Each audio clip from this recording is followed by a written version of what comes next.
നമസ്കാരം. ഷെക്കേന ഫയർ റൂമിലേക്ക് പ്രിയ പ്രേക്ഷകർക്ക് സ്വാഗതം. ഇത് നിതിൻ ജോസ്.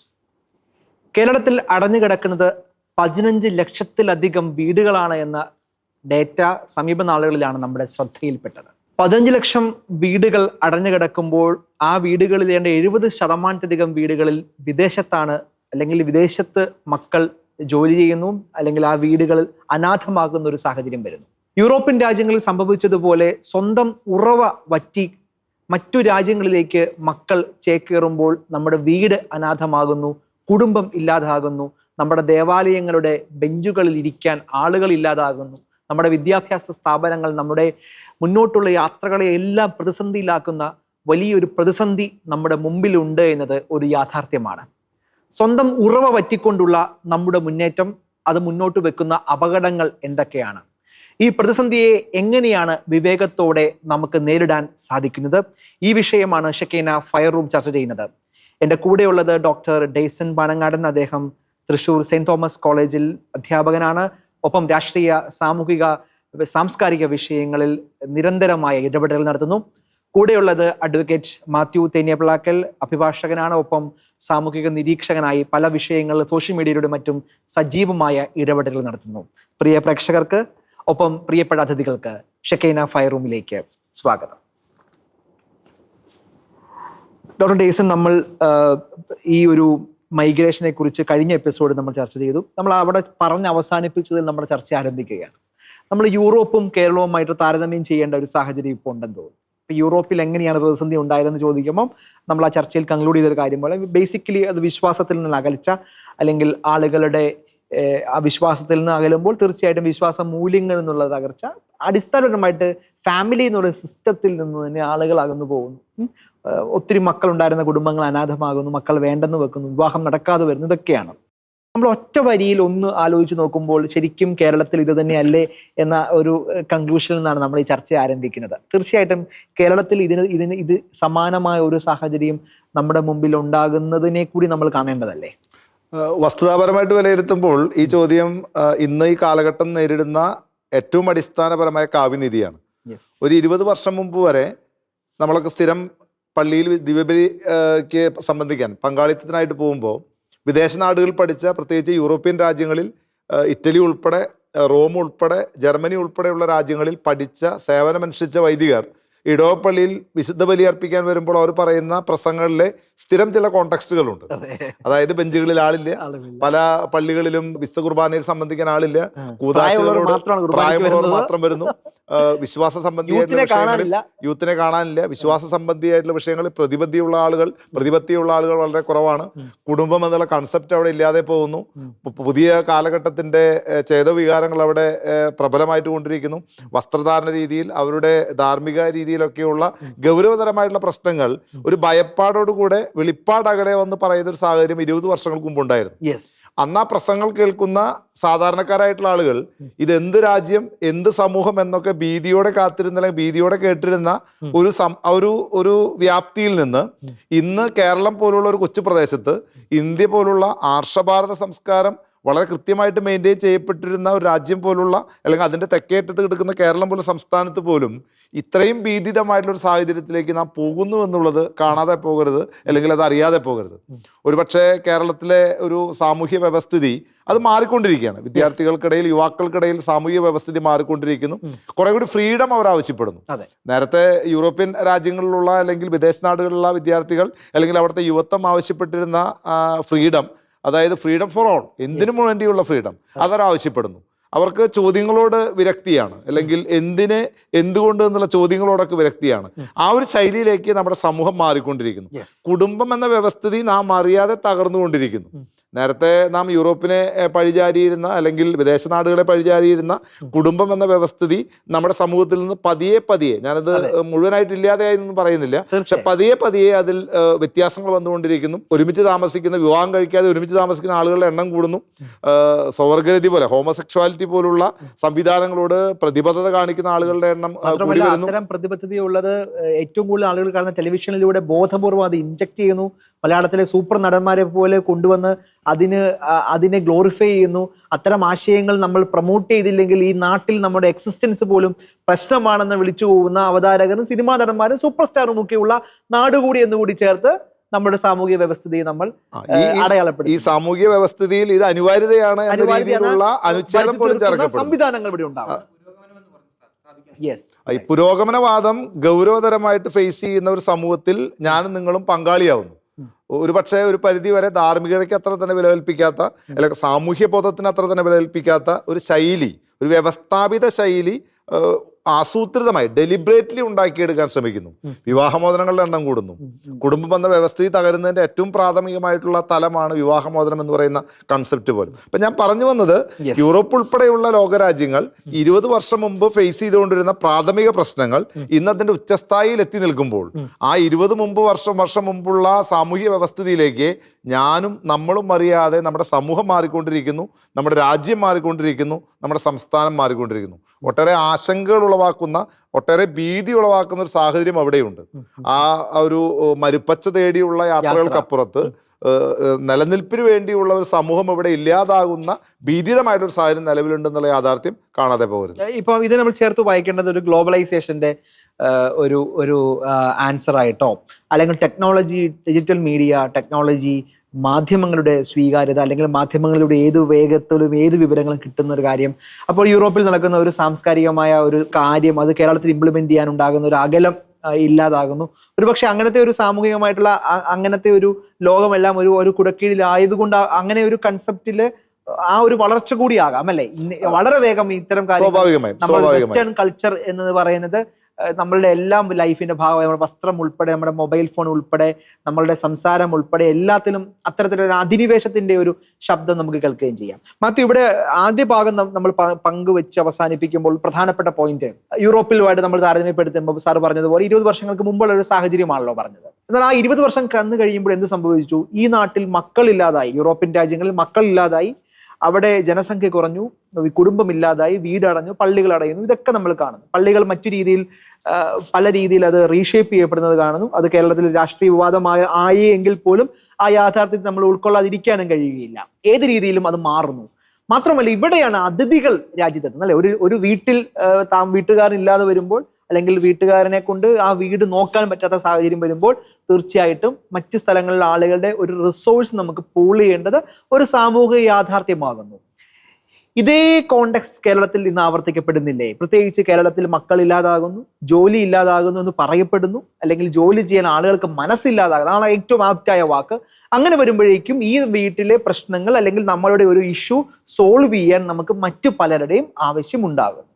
യൂറോപ്പിൽ അത് ബംഗ്ലാദേശിൽ നിന്നും പാകിസ്ഥാനിൽ നിന്നും ഇന്ത്യയിൽ നിന്നുള്ള ആളുകളാണെങ്കിൽ നമുക്കിന്ന് ബംഗ്ലാദേശിൽ നിന്നും ആളുകൾ ബംഗാളിൽ നിന്നാകാം, ബംഗ്ലാദേശിൽ നിന്നാകാം, അതെന്തുവാകട്ടെ, ആസാമിൽ നിന്നാകുന്നു, അല്ലെങ്കിൽ ഇന്ത്യയുടെ വിവിധ സംസ്ഥാനങ്ങളിൽ നിന്ന് അന്യഭാഷാ തൊഴിലാളികൾ, നമ്മുടെ സർക്കാർ വിളിക്കുന്ന അതിഥി തൊഴിലാളികൾ, അങ്ങനെയുള്ള ഒരു വലിയ കമ്മ്യൂണിറ്റി ഈ രാജ്യത്ത് ഉണ്ടാകുന്നു, അല്ലെങ്കിൽ ഈ നാട് വരുന്നു.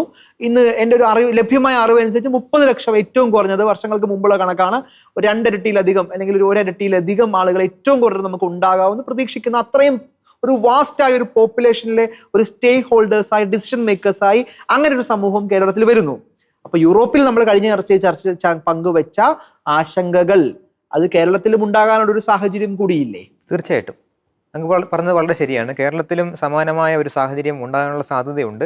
നമ്മൾ അതിൻ്റെ ആ ഒരു യാത്രയിലാണെന്ന് പറയുന്നതാണ് സത്യം. പക്ഷേ എന്നിരുന്നാലും ഇത് പറയുമ്പോൾ തന്നെ യൂറോപ്പിൻ്റെ അതേ സാഹചര്യം ഇവിടെ ആവർത്തിക്കും എന്ന് ഞാൻ കരുതുന്നില്ല. കാരണം നമ്മൾ ഇന്ത്യയിലാണെന്നുള്ളതാണ് വ്യത്യാസം. യൂറോപ്പിന് കുറച്ചുകൂടി എനിക്ക് തോന്നുന്നില്ല ഈ കാലഘട്ടത്തിൽ യുക്തിപരമായിട്ട് മുന്നോട്ട് പോകാൻ അവർക്ക് പലപ്പോഴും കഴിയുന്നില്ല.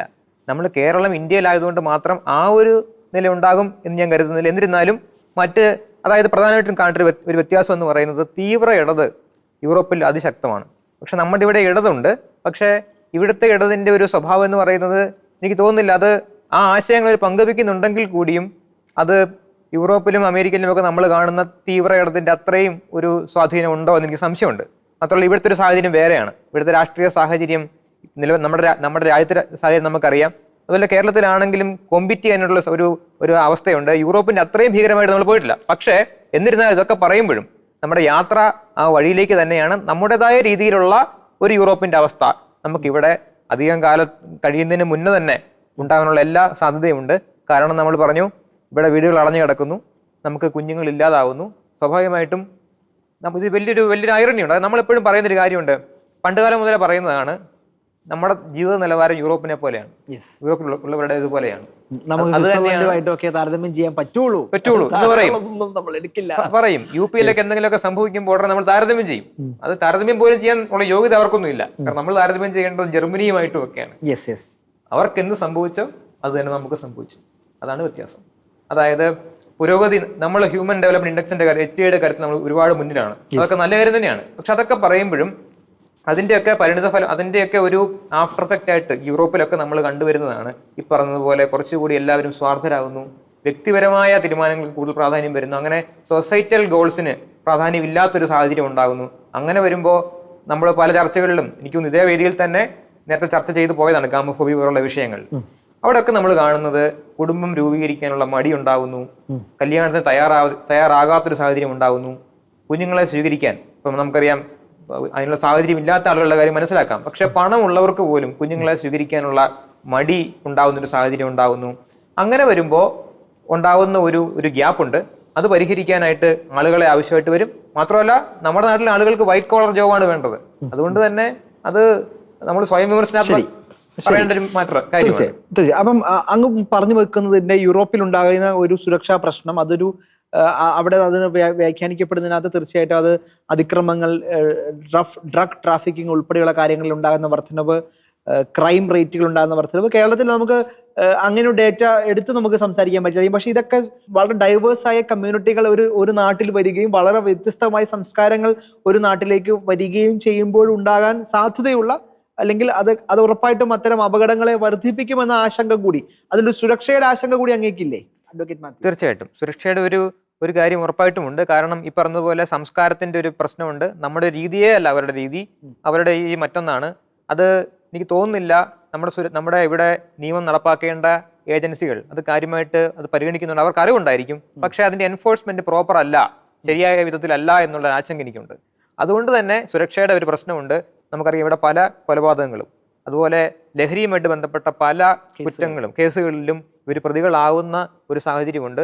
അതും ഈ പറഞ്ഞതുപോലെയാണ്. യൂറോപ്പിനെ നമ്മൾ പറയുമ്പോൾ അതിന്റെ പല ആസ്പെക്ട്സും പല ഫാക്ടേഴ്സും നമുക്ക് ഇവിടെയും അതേപടി എടുത്ത് പ്രതിഷ്ഠിക്കാൻ പറ്റുന്ന സാഹചര്യം. ശരി ഡോക്ടർ ഡെയ്സൺ സാർ, ഇവിടെ നമ്മൾ കാണേണ്ട പ്രധാനപ്പെട്ട കാര്യം, യൂറോപ്പിലുണ്ടായ ഏറ്റവും വലിയ പ്രശ്നം ഞാൻ മനസ്സിലാക്കിയിടത്തോളം കുടുംബങ്ങൾ ഇല്ലാതാകുന്നു. അതിന്റെ ഏറ്റവും വലിയ പെയിൻ അനുഭവിച്ചത് മാതാപിതാക്കളാണ്. മക്കൾ ഇല്ലാതാകുന്നു, അല്ലെങ്കിൽ മക്കൾ മറ്റ് രാജ്യങ്ങളിലേക്ക് മറ്റ് സ്ഥലങ്ങളിലേക്ക് പോകും. അവിടെയാണ് ശരിക്കും യൂറോപ്പിലെ വീട് അടഞ്ഞു കിടക്കുന്ന സാഹചര്യമൊക്കെ നമ്മൾ കണ്ടതാണ്. അവിടെയാണ് മറ്റ് അതിഥികൾ അവിടെ കയറി താമസിക്കുന്നത്, അല്ലെങ്കിൽ അവരെ സ്വീകരിക്കേണ്ട ഒരു സാഹചര്യം ഉണ്ടാകാൻ ഒരു കാരണം അവരുടെ വീടുകളിൽ ആളുകളില്ലായിരുന്നു. അവിടെയാണ് നമ്മളുടെ സംവിധാനങ്ങൾ ഒരുക്കിയ ചില നിർദ്ദേശങ്ങളെയൊക്കെ ആ രീതിയിൽ കാണുകയും അവിടെ ഒരു സ്വീകരിക്കാൻ കൊടുത്തു. പലപ്പോഴും അങ്ങനെ സ്വീകരിച്ച ആളുകൾ അവിടെ തന്നെ അക്രമങ്ങൾ കാണിച്ച് തിരിച്ചു പോയ കഥയൊക്കെ നമ്മുടെ മുമ്പിലുണ്ട്. മറ്റൊരു വിഷയമാണിത്. ഇവിടെ നമ്മൾ തിരിച്ചു വരുമ്പോഴേക്കും നമ്മളുടെ ഒരു ഏജിങ് പോപ്പുലേഷനെ കുറിച്ച്, പ്രത്യേകിച്ച് വാർദ്ധക്യത്തിലേക്ക് ഏകുന്ന കേരളത്തിന്റെ പ്രായം കൂടുന്ന വലിയൊരു കമ്മ്യൂണിറ്റി ഈ നാട്ടിൽ വല്ലാതെ ആശങ്കയുടെ ഒരു സാഹചര്യം അവരുടെ മുമ്പിലേക്ക് വരികയാണ്. ഒന്ന്, അവരുടെ മക്കൾ പോയിരിക്കുന്നത്, കൂടുതൽ ആളുകളുടെയും മക്കൾ പോയിരിക്കുന്നത് ഗൾഫ് രാജ്യങ്ങളിലേക്കല്ല, അല്ലെങ്കിൽ ഒരു കാലത്ത് നമ്മളുടെ ഗൾഫിലേക്കുള്ള നമ്മളുടെ മൈഗ്രേഷനെ അതിനെ വളരെ പോസിറ്റീവായി നമ്മുടെ എക്കണോമി അത് ബൂസ്റ്റ് ചെയ്തിട്ടുണ്ട്. നമ്മുടെ രാജ്യത്തിന് ഉണ്ടാകുന്ന ഫോറിൻ ഇൻവെസ്റ്റ്മെന്റുകൾ, ഫോറിൻ ആയിട്ടുള്ള നമ്മളുടെ വരവുകൾ ഡേറ്റയുണ്ട്. പക്ഷെ നമ്മളുടെ അത്തരം ഡേറ്റകൾ നമ്മുടെ മുമ്പിൽ ഇപ്പോൾ കുറയുന്ന സാഹചര്യമുണ്ട്. അത് അങ്ങനെ തന്നെ കുറയാനുള്ള സാഹചര്യം മുന്നോട്ട്. കാരണം ഗൾഫിൽ നിന്ന് ആളുകൾ പുറത്തേക്ക് പോയി പൈസ ഇങ്ങോട്ട് അയക്കുന്ന സാഹചര്യമൊക്കെ മാറി. ഇന്ന് മക്കൾ വിദേശത്ത് മറ്റ് രാജ്യങ്ങളിലേക്ക് പോകുന്നു, കുറെ പേരെ അങ്ങോട്ട് കൊണ്ടുപോകുന്നു. അപ്പൊ ഈ വീടും വീട്ടുപേരും അഡ്രസ്സും ഇടവക പേരും വീട്ടുപേരും എല്ലാം നഷ്ടമാകുന്ന ഒരു സാഹചര്യം ഉണ്ടല്ലോ. അങ്ങനെ വന്നു കഴിയുമ്പോഴേക്കും നമ്മൾ ആദ്യം ചർച്ചയിൽ പറഞ്ഞതുപോലെ ഈ ഉറവ പറ്റുന്ന ഒരു കുടുംബം എന്ന് പറയുന്നത് അത് ശരിക്കും അതൊരു സോഷ്യൽ എക്സിസ്റ്റൻസിന്റെ തന്നെ ഒരിക്കലും മായ്ക്കാൻ പറ്റാത്ത ഒരു വേദന നിറഞ്ഞ ഒരു വിടവാങ്ങൽ കൂടിയായി ഇത്തരം പേരുവെട്ടലുകൾ മാറുന്ന ഒരു സാഹചര്യം കേരളത്തിൽ ഇപ്പോഴുണ്ട്. അതൊരു പക്ഷേ എനിക്ക് അടുത്ത 10 വർഷത്തിനുള്ളിൽ നമ്മൾ മുമ്പെങ്ങും കാണാത്ത വിധം അപകടകരമായ രീതിയിൽ അത് മുന്നോട്ട് പോകാനുള്ള സാധ്യതയുമില്ലേ? നമ്മളിവിടെ മൈഗ്രേഷനെ പറ്റി പറഞ്ഞപ്പോൾ 2 രീതിയിലാണ് മൈഗ്രേഷൻ നമ്മളിപ്പോൾ ചർച്ച ചെയ്യപ്പെടുന്നത്. ഒന്ന്, ഗൾഫ് രാജ്യങ്ങളിലേക്കുള്ള മൈഗ്രേഷൻ. ഗൾഫ് രാജ്യങ്ങളിലെ ഏറ്റവും വലിയ സവിശേഷത, ഗൾഫ് രാജ്യങ്ങളിൽ ഒരിടത്തും PR വിസ ഇല്ല. അതായത് അവിടെ അവിടെ നമ്മൾ പോകുന്നു തിരിച്ചു വരുന്നു. തിരിച്ചു വരുന്നു. ഒരു അതിഥി ഒരു പൈസ തൊഴിലാളി ഉണ്ടാക്കുന്ന ഒരു നിശ്ചിത എമൗണ്ട് ആകുമ്പോൾ തിരിച്ചു വരുന്നു, ഒരു നിശ്ചിത കുടുംബത്തോടെ കാലത്തേക്ക് സുഖമായി ജീവിക്കുന്നു. സാമ്പത്തിക സുരക്ഷയ്ക്ക് തീർച്ചയായും. വേണ്ടി 10, സാമ്പത്തിക 15, 20, 25, 30 വർഷത്തിന് ശേഷം നാട്ടിലേക്ക് വരുന്നു. അതെ. ഗൾഫിലേക്ക് പോകുന്ന ഭൂരിഭാഗം വീടുകളിലും ഇടവക പോലും മാറുന്നില്ല. അവർ ഈ തീർച്ചയായും. നാട്ടിലെ ഇടവകയുടെ ഭാഗമാണ്. അതെ. അവരവരുടെ കുടുംബ രജിസ്റ്ററിൽ നിന്ന് അവർ പേര് വെട്ടിക്കളഞ്ഞിട്ടില്ല. Yes. അവർ ഈ നാടിന്റെ ഭാഗമാണ്. അതെ. ഇടവപ്പള്ളിയോട് ചേർന്ന് നിൽക്കുന്ന ആളുകളാണ്. പള്ളിപ്പെരുന്നാളാണെങ്കിലും ഇടവയിലെ പ്രാദേശിക ഉത്സവങ്ങളാണെങ്കിലും ആ ഭൂപ്രദേശത്തിന്റെ, അത് ഇടവക എന്നുള്ള കൺസെപ്റ്റിലല്ല, സാമൂഹ്യ പ്രദേശത്തുള്ള പ്രാദേശിക ഉത്സവങ്ങളാണെങ്കിൽ പോലും അവരതിനോട് ചേർന്ന് നിൽക്കുന്നവരാണ്. രണ്ടാമത് പറഞ്ഞ മൈഗ്രേഷൻ എൻറ്റയർലി ഡിഫറെന്റ് ആണ്. Exactly. യൂറോപ്പ് ഉൾപ്പെടെയുള്ള, അമേരിക്ക ഉൾപ്പെടെയുള്ള, ഓസ്ട്രേലിയ ഉൾപ്പെടെയുള്ള, അല്ലെങ്കിൽ ന്യൂസിലൻഡ് ഉൾപ്പെടെയുള്ള ഭൂപ്രദേശങ്ങളിലേക്ക് പോകുന്ന ആളുകൾ അവരൊരു കാരണവശാലും ഈ നാട്ടിലേക്ക് വരരുതേ എന്ന് ആഗ്രഹിച്ചു പോകുന്ന അവർ ആളുകളാണ്. ഈ നാട് ഒരു പരിധി വരെ ഞങ്ങൾക്ക് സുരക്ഷ നൽകുന്ന, ഞങ്ങൾക്ക് കുറെ കൂടി മെച്ചപ്പെട്ട ജീവിത സാധ്യതകൾ ഒരുക്കുന്ന ഒരു ഭൂപ്രദേശമാണ് യൂറോപ്പ് ഉൾപ്പെടെയുള്ള, അല്ലെങ്കിൽ എന്നൊരു ബോധ്യത്തിൽ അവിടെ പോകുന്നതാണ്. തീർച്ചയായും. അവരിങ്ങോട്ട് വരുന്നതിനെ പറ്റി ചിന്തിക്കുന്നില്ല. അവരവിടെ PR വിസയ്ക്ക് ശ്രമിക്കുന്നു. സ്വാഭാവികമായിട്ടും അവർ ഭാര്യയെ കൊണ്ടുപോകുന്നു, ഭർത്താവിനെ കൊണ്ടുപോകുന്നു. അവിടെ കുടുംബം എന്ന് പറയുന്ന വ്യവസ്ഥിതി ഉണ്ടാക്കുന്നു. മക്കൾ അവിടെ പഠിക്കുന്നു. മക്കൾ അവിടെ തന്നെ തുടർന്ന് ജീവിതശൈലിയിലേക്ക് മാറുന്നു. ഇതുണ്ടാക്കുന്ന പ്രത്യാഘാതം വളരെ വലുതാണ്. Yes. ആദ്യത്തേതിൽ പ്രത്യാഘാതമില്ല. പ്രത്യാഘാതമില്ല. സ്വാഭാവികമായിട്ട് അവിടെ ഒരു വിടവുണ്ടാകാം. ഒരു പക്ഷേ ഒരു കുറച്ച് കാലത്തേക്ക് വീടുകളിൽ ഉണ്ടാകുന്ന വാക്കും അത് വലുതാകാം. അത് പക്ഷെ താൽക്കാലികമാണ്. താൽക്കാലിക പ്രതിഭാസം. ഇത് പക്ഷെ ഒരു പെർമനന്റ് പ്രതിഭാസമാണ്. ഒരു നിശ്ചയദാർഢ്യത്തോടെയുള്ള പ്രതിഭാസമാണ്. സ്വാഭാവികമായിട്ടും ഇപ്പോൾ 20 വയസ്സുള്ള 25 വയസ്സുള്ള ഒരാൾ മൈഗ്രേറ്റ് ചെയ്യപ്പെടുമ്പോൾ അയാൾ അവിടെ ചെല്ലുന്നു. അയാൾ അവരുടെ ജീവിത സന്ധാരണത്തിന് വേണ്ടിയുള്ള ശ്രമങ്ങൾ നടത്തുന്നു. വിവാഹം ഉൾപ്പെടെയുള്ള കാര്യങ്ങളിലേക്ക് കോൺസെൻട്രേറ്റ് ചെയ്യുന്നു. കുടുംബം കെട്ടിപ്പടുക്കാനുള്ള ശ്രമങ്ങൾ നടക്കുന്നു. വീടുണ്ടാക്കാനുള്ള ശ്രമം നടക്കുന്നു. ഇതൊന്നും നാട്ടിലല്ല, ഇതൊക്കെ അവിടെയാണ് നടക്കുന്നത്. സ്വാഭാവികമായിട്ടും അയാളുടെ പാരൻസ്, മാതാപിതാക്കൾ, ഒരു 60 വയസ്സിനപ്പുറത്തുള്ള 70 വയസ്സിനപ്പുറത്തുള്ള ആളുകൾ സ്വാഭാവികമായിട്ടും വീട്ടിൽ അനാഥരാകുന്നു. നേരത്തെ അനാഥരാണെങ്കിലും സനാഥരാകുമെന്നുള്ള പ്രതീക്ഷ അവർക്കുണ്ടായിരുന്നു. ഇപ്പോൾ ആ സനാഥർ എന്നുള്ള പ്രതീക്ഷ അവരുടെ മനസ്സിൽ പോലും ഇല്ല. അവരെ നോക്കി വൃദ്ധമന്ദിരങ്ങൾ കാത്തിരിക്കുകയാണ്. അവരെ നോക്കി നാട്ടിലെ വയോജന കേന്ദ്രങ്ങൾ കാത്തിരിക്കുകയാണ്. മുമ്പെങ്കുമില്ലാത്ത വിധമുള്ള പകൽ വീടുകൾ നമ്മുടെ നാട്ടിൽ സജീവമാണ്. സർക്കാരിന്റെ പോലും പ്രധാനപ്പെട്ട പ്രൊജക്ടുകളിലൊന്നായി പഞ്ചായത്ത് തലത്തിൽ വയോജന കേന്ദ്രങ്ങൾ, പകൽ വീടുകൾ വന്നു തുടങ്ങി. പെയ്ഡ് ആയിട്ടുള്ള വയോജന കേന്ദ്രങ്ങളുടെ എണ്ണം 5 സ്റ്റാർ വയോജന കേന്ദ്രങ്ങൾ കൂടി വരുന്നു. ഫ്ലാറ്റ് സമുച്ചയങ്ങൾ, ഒരേ ഓഫീസിൽ ജോലി ചെയ്യുന്ന ആളുകൾ ഒരുമിച്ച് താമസിക്കുന്ന 8ഉം 10ഉം കുടുംബങ്ങൾ ഒരേ ഫ്ലാറ്റിന്റെ വിവിധ അപ്പാർട്ട്മെന്റുകൾ താമസിക്കുന്ന നയരൂപീകരണം ഉണ്ടായി വരുന്നു. ഇതുണ്ടാക്കുന്നത് വലിയ സാമൂഹ്യ പ്രത്യാഘാതമാണ്. അവിടെയാണ് അന്യ സംസ്ഥാനങ്ങളിൽ നിന്നുള്ള ആളുകൾക്ക് ഈസി ആയിട്ടുള്ള ആക്സസ് നമ്മുടെ വീടുകളിൽ ഉണ്ടാവുന്നത്. ഈ സർക്കാർ പ്രതീക്ഷിക്കുന്ന പോലെയുള്ള കെ ഹൗസ്, കെ ഹോം ഒന്നും അത്ര ഒരു സുഖശീതളമയിലുള്ള കാര്യമൊന്നുമല്ല. അവിടേക്ക് സ്വാഭാവികമായിട്ടും ഈ പലവിധ സാമൂഹ്യ പ്രശ്നങ്ങളിൽ, പലവിധ സാമൂഹ്യ വിരുദ്ധ പ്രശ്നങ്ങളിൽ ഏർപ്പെടുന്ന ആളുകൾ കയറി വരുന്നു. ഈ അടുത്ത ദിവസങ്ങളിൽ രേഖകളില്ലാത്തവർ, ആധാർ കാർഡുകൾ, ഇപ്പൊ ഉദാഹരണം പെരുമ്പാവൂരിൽ അടുത്തിടയ്ക്ക് കണ്ടെത്തിയ ഒരു പോലീസ് റിലേണ്ട് 2000-3000 വ്യാജ ആധാർ കാർഡുകൾ ഉണ്ടാകും. എവിടെയാണ് കൃത്യമായിട്ടുള്ള സുരക്ഷാ പരിശോധന നടക്കുന്നത് സുഹൃത്തെ? ഇവിടെ നടക്കുന്നതൊക്കെ സ്വാഭാവികമായിട്ടും നമ്മുടെ നാടുകളിലൊക്കെ നടക്കുന്ന പരിശോധനകൾ ഹെൽത്ത് സെന്ററുകൾ കേന്ദ്രീകരിച്ച് ഇവർക്ക് ആഴ്ചയിലൊരിക്കൽ, മാസത്തിലൊരിക്കൽ ഒരു ചെക്കപ്പ് നടക്കുന്നുണ്ട്, മെഡിക്കൽ ചെക്കപ്പ് നടക്കുന്നുണ്ട്. ആ മെഡിക്കൽ ചെക്കപ്പ് കൊടുക്കുന്ന പ്രാമുഖ്യത്തിൽ തന്നെ അവരുടെ ഡോക്യുമെന്റ് പരിശോധിക്കാനുള്ള സംവിധാനം നമ്മുടെ നാട്ടിൽ എവിടെയാണ് വെരിഫിക്കേഷൻ നടക്കുന്നത്? ഇവരുടെ കയ്യിൽ എല്ലാവരുടെ കയ്യിലും ആധാറുണ്ട്.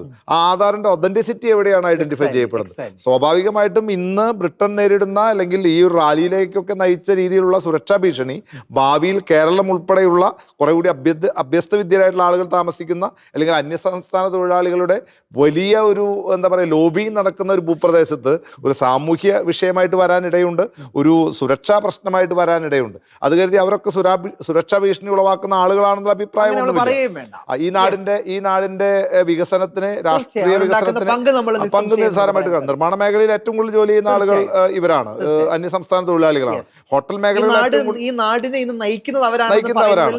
എനിക്കൊന്നും അതിശയമില്ല അല്ലേ? അത് തീർച്ചയായിട്ടും അങ്ങനെ തന്നെ പറയേണ്ടി വരും, ഈ നാടിനെ മുന്നോട്ട് കൊണ്ടുപോകുന്നത്. അപ്പൊ ഇവിടെ നമ്മൾ തിരിച്ചു വരേണ്ടത് അങ്ങയുടെ വിഷയത്തേക്ക് നാം തിരിച്ചു വരുമ്പോൾ, ഇവിടെ നമ്മുടെ നാട്, സമൂഹം, നമ്മുടെ ആളുകൾ എന്ത് വിദേശത്ത് പോകുന്നു, വിദേശ ഏജൻസികൾ പ്രത്യേക ലക്ഷ്യങ്ങൾ ഉണ്ടാകാം, എന്തും ആയിക്കോട്ടെ. പക്ഷെ നമ്മുടെ രാജ്യത്ത് നാട്ടിൽ കഴിഞ്ഞ 5 വർഷങ്ങൾ കൊണ്ട്, അല്ലെങ്കിൽ ഒരു 7-8 വർഷങ്ങൾ ഉണ്ടാകുന്ന ഒരു കമ്മ്യൂണിക്കേഷൻ ഉണ്ട്. ഒന്ന്, ഈ നാട്ടിൽ ജോലിയില്ല. സത്യം പറഞ്ഞാൽ കേരളത്തിലെ PSC തന്നെ 6 ലക്ഷം ആളുകൾക്ക് ജോലി കൊടുക്കുന്നുണ്ട്. സെൻട്രൽ ഗവൺമെന്റ് 40 ലക്ഷം ആളുകൾക്കുണ്ട്.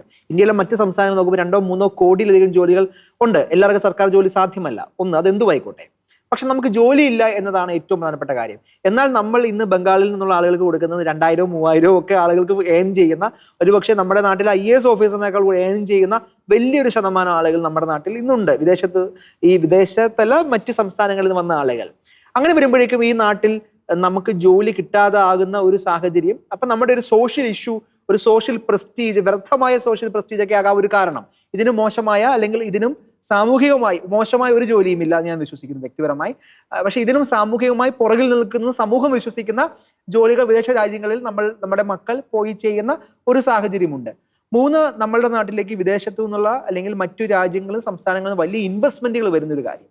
പ്രത്യേകിച്ച് ഈ ഒരു സമീപ നാളുകളിൽ നമ്മളുടെ എക്കണോമിയിൽ ഉണ്ടാകുന്ന കുറെ ഇൻവെസ്റ്റ്മെന്റുകളുണ്ട്. നമ്മുടെ സോഷ്യൽ ഇൻഡിക്കേറ്റേഴ്സ് മെച്ചമാണ്. വിദേശ രാജ്യങ്ങളിലേക്ക് ആളുകൾ മാസങ്ങളും ആഴ്ചകളും ഒക്കെ ഒരു ഡോക്ടറിനെ കാണാൻ അപ്പോയിന്റ്മെന്റ് ചെയ്യുമ്പോൾ നമുക്ക് ഇന്നൊരു വാട്സപ്പ് മെസ്സേജ് അയച്ചാൽ ഇവിടെ അപ്പോയിന്റ്മെന്റ് എടുക്കാൻ പറ്റുന്ന, പ്രത്യേകിച്ച് കേരളത്തിന്റെ നമ്മളുടെ മെഡിക്കൽ കോളേജ് ഉൾപ്പെടെയുള്ള സംവിധാനങ്ങളിൽ ഉണ്ടാകുന്ന ഒരു വളർച്ചയെല്ലാം നമ്മുടെ മുമ്പിൽ ഉണ്ടല്ലോ.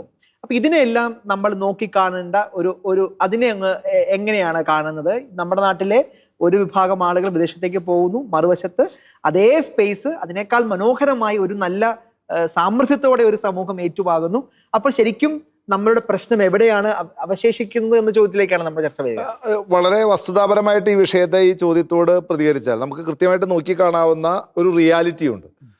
നമ്മൾ പലപ്പോഴും ചിന്തിക്കുന്ന നമ്മുടെ നാട്ടിൽ അവസരങ്ങളില്ല എന്നുള്ളതാണ്. പലപ്പോഴും ഞാൻ വർഷങ്ങളായി കരിയർ ഗൈഡൻസ് രംഗത്തുള്ള ഒരു വ്യക്തിയാണ്.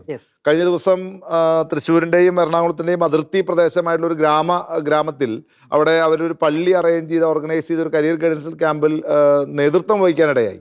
127 കുട്ടികളാണ് ആ ദിവസം ആ ക്യാമ്പിൽ ആ 1 ഡേ പ്രോഗ്രാമിൽ പങ്കെടുത്തത്.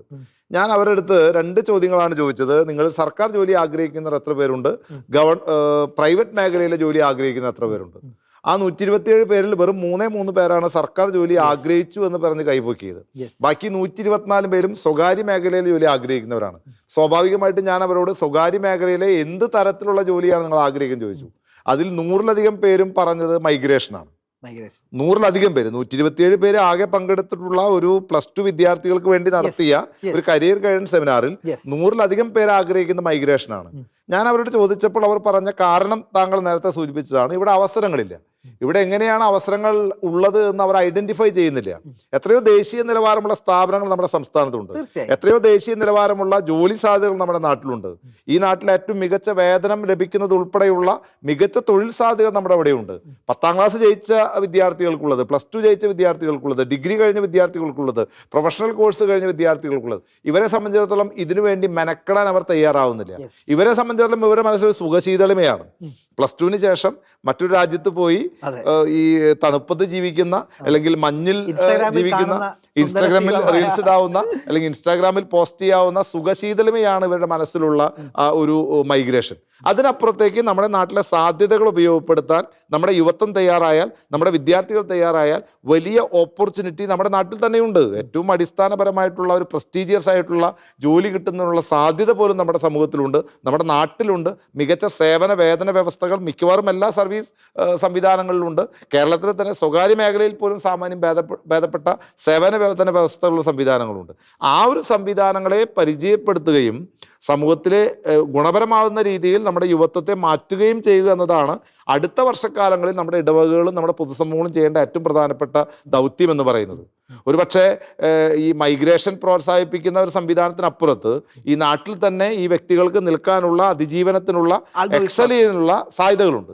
ആ സാധ്യതകൾ അവരെ കൃത്യമായിട്ട് ബോധ്യപ്പെടുത്തുകയും ആ സാധ്യതകളിലേക്ക് അവരെത്തിക്കുന്നതിനുള്ള പരിശീലന പരിപാടികൾ, അതൊരു പക്ഷേ ഇടവക തലത്തിലായിരിക്കാം, രൂപതാ തലത്തിലായിരിക്കാം, സഭാ തലത്തിലായിരിക്കാം, ആ സംവിധാനങ്ങൾക്ക് മുൻകൈ എടുക്കുക എന്നതായിരിക്കണം നമ്മുടെ അടുത്ത ടാർഗറ്റ് എന്ന് പറയുന്നത്.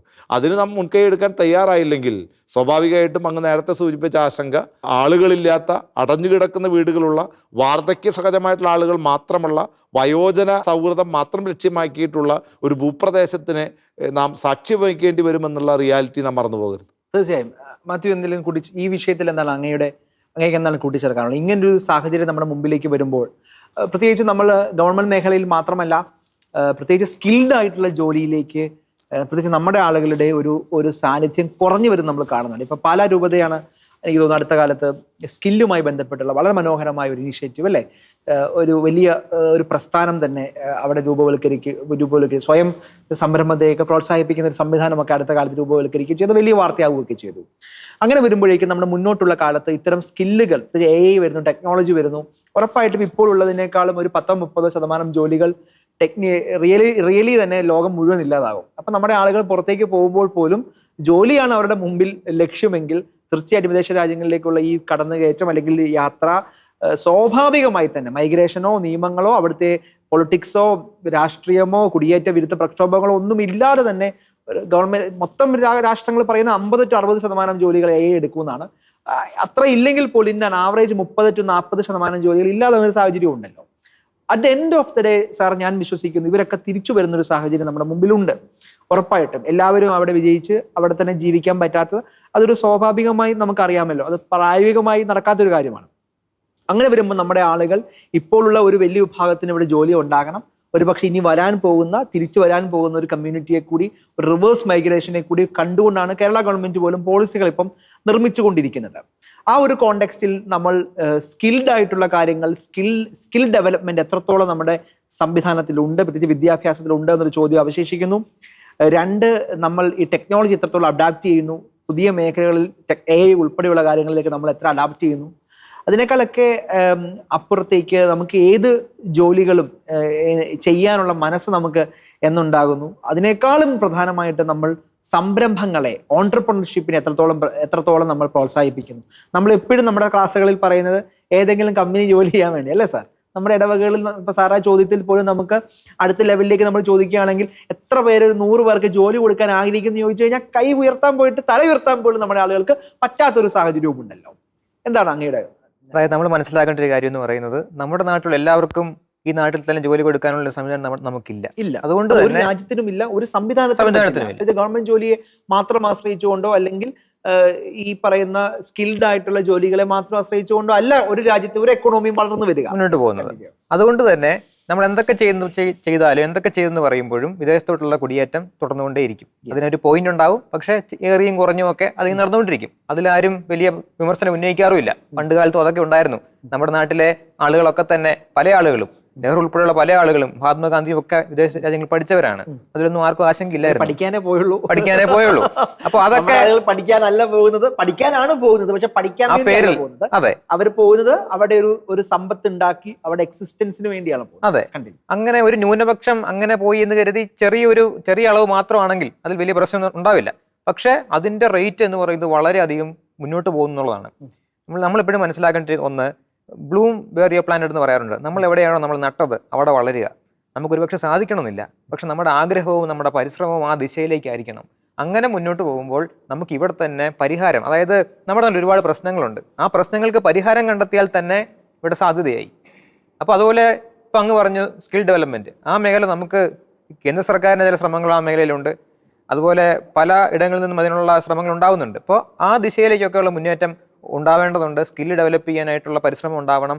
അതുപോലെ സർക്കാർ ജോലികളിലേക്കുള്ള ഒരു മുന്നേറ്റം, അത് ഒരുപാട് അവസരങ്ങളുണ്ട്. പക്ഷെ അത് പലപ്പോഴും നമ്മുടെ യുവാക്കൾ തിരിച്ചറിയാതെ പോകുന്നു എന്നുള്ളൊരു യാഥാർത്ഥ്യമുണ്ട്. പക്ഷെ എനിക്ക് തോന്നുന്നു ഏറ്റവും അധികം ശ്രദ്ധിക്കേണ്ട ഒരു മേഖല എന്ന് പറയുന്നത് സംരംഭമാണ്. കാരണം നമ്മൾ നേരത്തെ സൂചിപ്പിച്ചു, 140 കോടി ജനങ്ങളുള്ള രാജ്യമാണ് നമ്മുടേത്. ഇത്രയും വലിയ അവസരമുള്ള രാജ്യം എനിക്ക് തോന്നുന്നു ലോകത്ത് വരെയില്ല. അതൊരു അതിശയോക്തിയേ അല്ല. പക്ഷെ നമുക്ക് നമ്മുടെ രാജ്യം എന്ന് കേൾക്കുമ്പോൾ നമുക്ക് പുച്ഛമാണ്. പക്ഷെ ഇവിടെ വലിയ രീതിയിൽ നിങ്ങൾ നോക്കുക, അടിസ്ഥാന സൗകര്യ വികസനം നടക്കുന്നു. ഈ നാട് മുഴുവൻ നടക്കുകയാണ്.